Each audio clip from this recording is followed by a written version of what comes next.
दोस्तों, मैं हूँ कमर चीमा और दोस्तों एक बड़ी डेवलपमेंट है और वो ये है कि अमेरिकी कांग्रेस जो है उसने ये कहा है कि जो चाइना का एक प्रोविंस है सिंकियांग जिसमें ज़्यादातर जो है वो मुस्लिम पॉपुलेशन है, तो अमेरिकन जो यूएस सेनेट है उसने एक लेजिस्लेशन पास की है कि वो चाइनीज़ सिंकियांग जो रीजन है वहाँ से इम्पोर्ट्स नहीं करेंगे क्योंकि जी वहाँ पे फ़ोर्स्ड लेबर है और ये जो अमेरिका का जो लव हेट रिलेशनशिप है और वहाँ पे आपको पता है कि उग्र मुस्लिम माइनॉरिटी रहते हैं और वो समझते हैं कि ये जो अगर हम फ़ोर्स्ड लेबर प्रिवेंशन एक्ट जो लेके आएँगे जिसमें जो डेमोक्रेट्स एंड रिपब्लिकन्स की जो यूनानिमस कंसेंट के साथ लेके आएँगे और प्रेसिडेंट जो बाइडेन इसको साइन करेंगे, तो इससे वो चाइना के ऊपर प्रेशर डाल सकते हैं। और जो अमेरिकी लॉ मेकर्स हैं, वो ये समझते हैं कि अगर ये कंसेंसस जनरेट होता है कि हाँ, हमें चाइना का बॉयकॉट करना है और वहाँ पे जो ह्यूमन राइट्स की कंडीशन ठीक नहीं है और हम कंप्लीटली सैंक्शन करते हैं उस एरिया को और तो this is a message for the Chinese communist party. उधर से जो चाइनीज़ हैं, वो भी डिनाई करते हैं कि सिंकियांग में ऐसा कुछ नहीं है, लेकिन I think if I remember ये जो वहाँ इस इलाके में जो इसको बोलते हैं हम थॉट ट्रांसफॉर्मेशन फैसिलिटीज़ हैं वहाँ पे, कि वहाँ पे वो जो मुसलमान हैं, उनको ये कहा जाता है कि उनको इस्लाम से भी दूर किया जाता है, चाइनीज़ कल्चर और वैल्यूज़ और वो जो एक कम्युनिस्ट जो प्लेटफ़ॉर्म है, उसके करीब लेके जाया जाता है। तो ये वो जो एक ओवरऑल अप्रोच है बेसिकली जो approach Chinese president Xi Jinping लेके आ रहे हैं for the Chinese new world order. अब बहुत सारे लोगों को इस चीज़ का अंदाज़ा है कि ये जो चाइनीज़ वर्ल्ड ऑर्डर है उसमें ज़ाहिर बात है कि वो अपनी वैल्यूज़, अपना कल्चर और इन चीज़ों को प्रमोट करने की बात कर रहे हैं। जिससे वो चाहते हैं कि जो चाइनीज़ कम्युनिस्ट पार्टी का मॉडल है वो दुनिया में जाए। अच्छा फ्रैंकली स्पीकिंग ये जो मॉडल है जिसमें वो कॉम्प्रिहेंसिव स्ट्रेंथ की बात करते हैं ये मॉडल ऑब्वियसली दुनिया को अपील नहीं करता बिकॉज़ इंटरनेशनल सिस्टम जो है वो लार्जली वो कंट्रीज़ हैं जैसे फॉर एग्ज़ाम्पल जिसमें पाकिस्तान, इंडिया या ये जो पोस्ट कॉलोनियल स्टेट्स है मेजॉरिटी में या जिन्होंने ग्रेट ब्रिटेन से आज़ादी हासिल की या जो यूरोपियन कंट्रीज़ हैं या ऑस्ट्रेलिया, न्यूज़ीलैंड ये जो एरियाज़ हैं या बहुत सारे जो फार ईस्ट एशिया के जो ममालिक हैं, यहाँ पे जो ज़्यादातर ममालिक हैं वो डेमोक्रेसीज़ हैं। सो वो जो values over the period of time यहाँ पे ट्रांसफर हो चुकी हैं how come we can let Chinese come up with their own values and hijack कर लें वो सारे को। सो वो जो चाइना के अंदर तो ये चीज़ें बिक सकती हैं, लेकिन ये चीज़ें इंटरनेशनली नहीं बिक सकती। अब जो सबसे बड़ा प्रॉब्लम ये है कि जो अमेरिकन्स जो ऑब्वियसली इतनी एग्रेसिव लेजिस्लेशन कर रहे हैं, एक तरफ वो जैसे रिसेंटली जो जो बाइडेन की और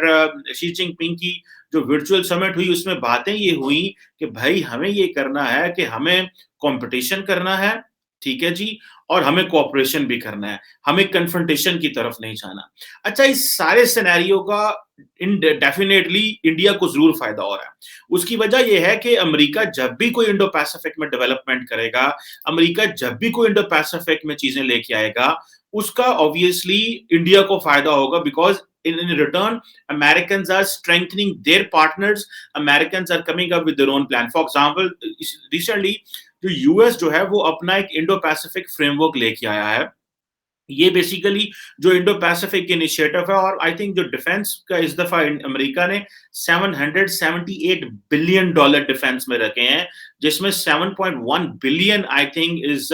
पैसिफिक डिटेरेंस इनिशिएटिव है मींस कि वो किस तरह उन्होंने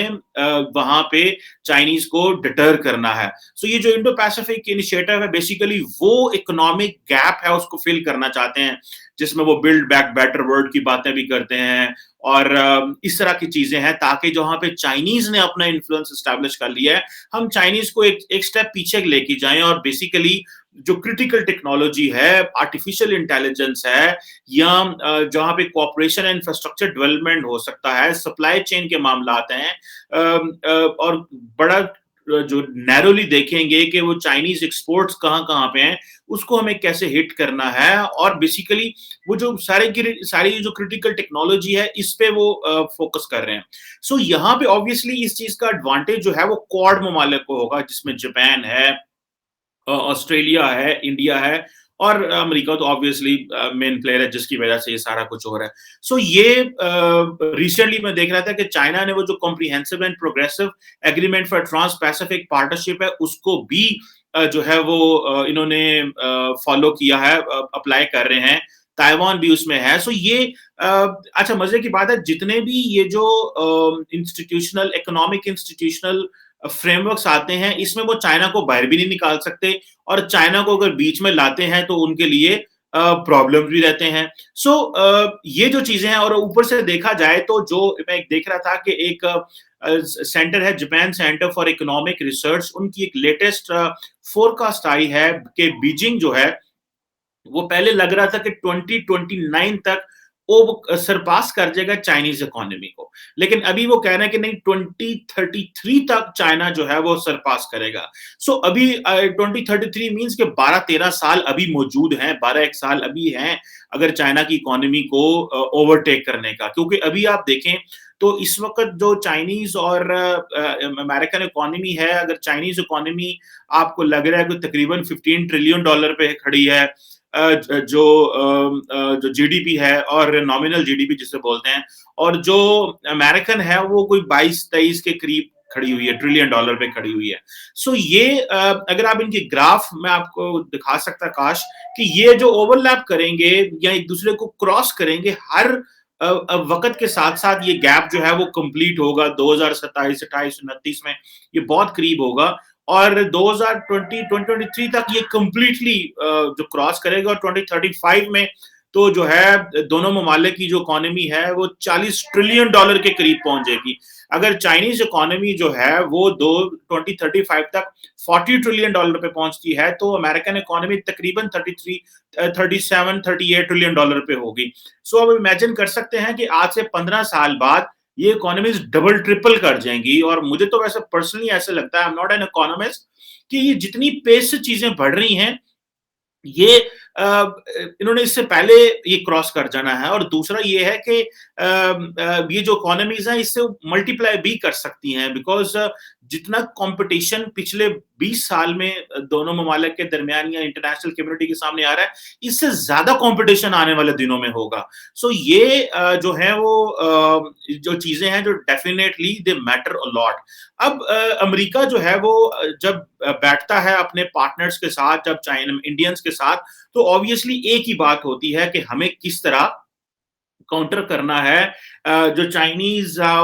मॉडल है। और आपको पता है कि चाइनीज जो हैं वो एक तरफ तो लगे हुए हैं कि हम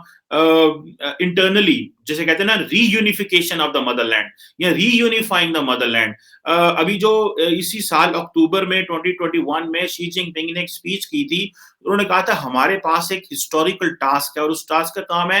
रीयूनिफिकेशन ऑफ द मदरलैंड, और ये फुलफिल होनी चाहिए, जिसमें वो समझते हैं कि बीजिंग जो है उसको जो उसके कोर इंटरेस्ट है हांगकांग, साउथ चाइना सी, ताइवान, इनको नंबर 1 प्रायोरिटी में रखना चाहिए। और जिस तरह अभी अमेरिका के ऊपर क्वेश्चन मार्क लग रहा है कि भाई what can America do in Taiwan, can Americans really really push Taiwan में की मदद के लिए आ सकते हैं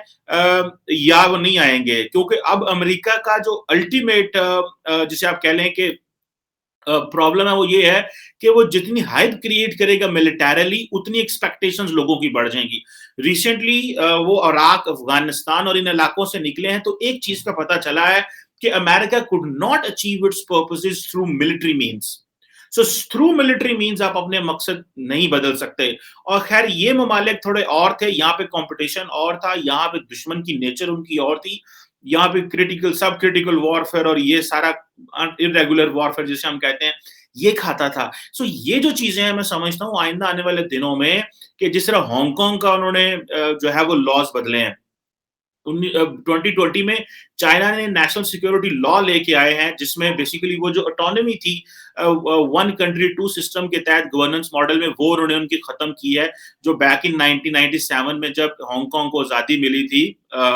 यूके से। सो इसमें ये जो इंपॉर्टेंट चीज है कि अमेरिका जो है वो एक तरफ तो चाहता है कि चाइनीज़ वर्ल्ड ऑर्डर एक्सपोर्ट ना हो, दूसरी तरफ वो अपने पार्टनर्स को रखना चाहता है, कंट्रोल रखना चाहता है, तीसरा उनका इकोनॉमिक कॉम्पिटिशन भी है जिसको वो समझता है कि हमें वो उसमें आना, और चौथा ये है कि वो अपना जो एक इंस्टीट्यूशनल फ्रेमवर्क है, जो एक प्रॉपर इंस्टीट्यूशनल फ्रेमवर्क है, जिसे वो कहते हैं, जिसे हम कहते हैं ना कि at the end of the cold war America ने एक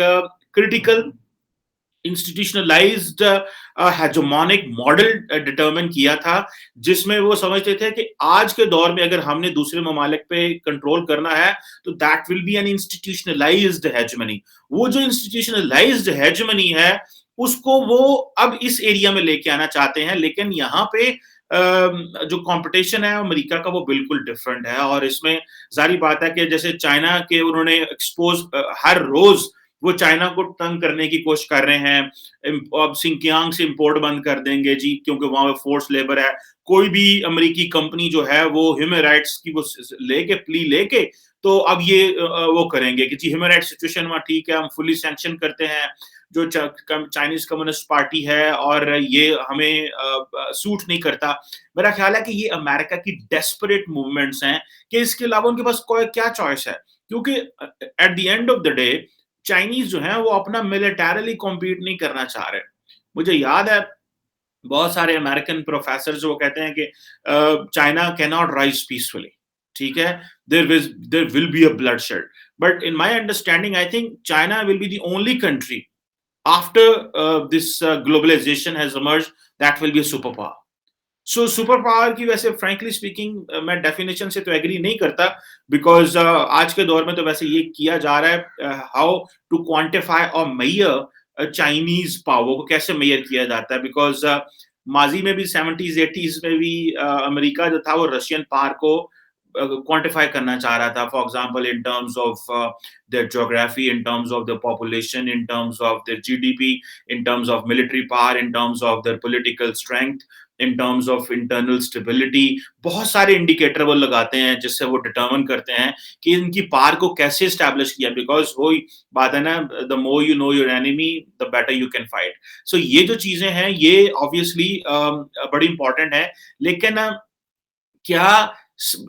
मुस्लिम पॉपुलेशन वाला जो एरिया है, जो उगर पॉपुलेशन है, उगर जो हैं, या जो सिंकियांग का जो एरिया है, इस पे पाबंदी लगाने से अमेरिका को कोई फायदा होगा? I personally do not find, because America ये तो वो एरिया था जब बेल्ट एंड रोड इनिशिएटिव आया दोस्तों, तो ये वो एरिया था जिसको चाइना जो चाहता था कि ये इम्पावरिश्ड रह गया है, तो इसको मेन स्ट्रीम करना है। So that is why this entire BRI project जो है, बेल्ट एंड रोड इनिशिएटिव का जो प्रोजेक्ट है, ये वो जो चाइना पाकिस्तान इकोनॉमिक कॉरिडोर की लाइन लगती है, वो इसी एरिया से है, ताकि इस एरिया को हम मेन स्ट्रीम करने वो कर सके। लेकिन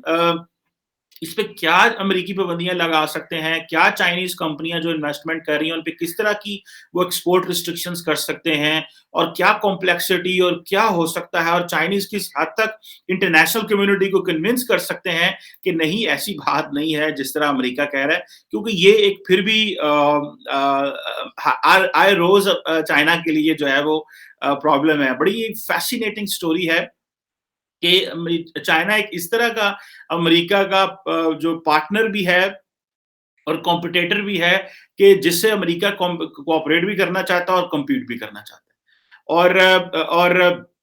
रशिया उस तरह का नहीं था, और क्योंकि ये सारी सप्लाई चेन के ऊपर डिपेंडेंट है, वो क्या नाम है, अमेरिका खुद और सारा यूरोप डिपेंडेंट है। जिस तरह यूरोप सारा रशियन गैस के ऊपर और एनर्जी इंफ्रास्ट्रक्चर पर डिपेंडेंट है, इसी तरह अमेरिका जो है वो चाइना की सप्लाई चेन के ऊपर डिपेंडेंट है। सो ये अगर आप देखेंगे तो इससे क्या फायदा हो सकता है, और इकोनॉमी में भी है कि इकोनॉमी इतनी देर बाद सरपास करेगी, तो पता चलता है कि आज भी अमेरिका वो एक नंबर 1 है। चाइना भले जितना मर्जी आगे चला जाए, लेकिन what is important here is कि चाइनीज जो हैं वो बादशाह हैं रिवर्स इंजीनियरिंग के। वो तो कोई चीज पड़ी हो तो उसको फटाफट उसकी रिवर्स इंजीनियरिंग करके कुछ बना देंगे, लेकिन they are not something, they are not good at making things, because if I'm not wrong, I read somewhere कि Americans जो हैं they spend, I think मैंने वैसे frankly speaking I read it in 2012, मुझे याद है 2012 में मैंने पढ़ा था कि चाइनीज जो हैं the Americans are spending more than $250 billion for research and innovation, ये 2000 मैं आपको 12 की बात बता रहा हूँ। सो आई मे बी रॉन्ग, अब ज़ाहिर बात है ये कितना डाटा आगे वो जा चुका है, नंबर कितने आगे जा चुके हैं, still have to figure it out. मेरे ज़हन में वो नहीं है, मैं I will check it out and I will share with you people some time later. But this has a huge significance for the Chinese कि ये जो मुस्लिम प्रोविंस को अगर वो करते हैं, तो that will B catastrophic for the Chinese. तो वो सारा जो बीआरआई का प्रोसेस है कि इस खित्ते को हमने एरिया को खित्ते को सारे को आगे तरक्की करवानी थी, क्या ये रुक सकती है या नहीं? The time will tell. Thank you very much.